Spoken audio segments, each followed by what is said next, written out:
This is a PSoC Creator tutorial for creating a bootloader and bootloadable project.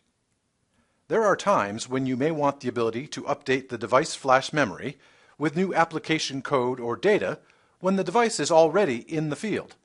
To do this using PSoC Creator, you create bootloader and bootloadable projects. First, create a new bootloader project.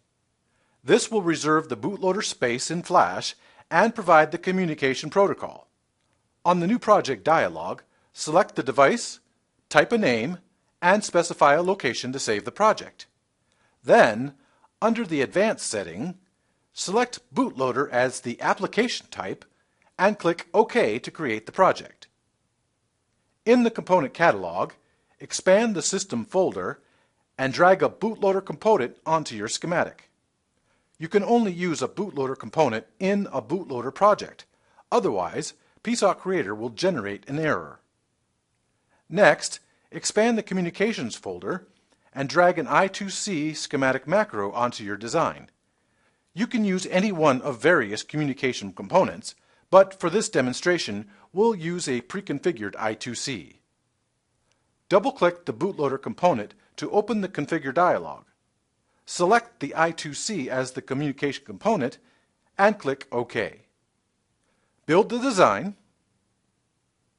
When complete, close the workspace. Next, we'll open a simple example project. We could have created a new bootloadable project, but this example provides some simple code to use. Right-click on the project and select Build Settings.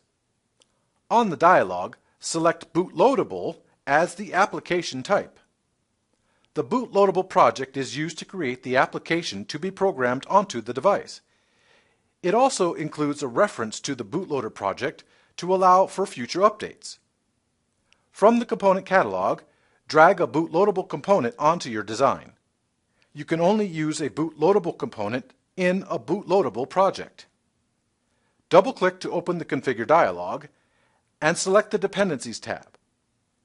For the bootloader hex file field, click the Browse button and navigate to the location of the bootloader project hex file created when we built the previous project. The hex file is located in the Toolchain folder.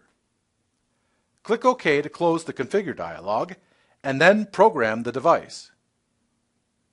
When complete, the device is programmed with the current application and it is ready to accept future updates through the Bootloader Host tool. For more information, refer to the Bootloader Host tool help.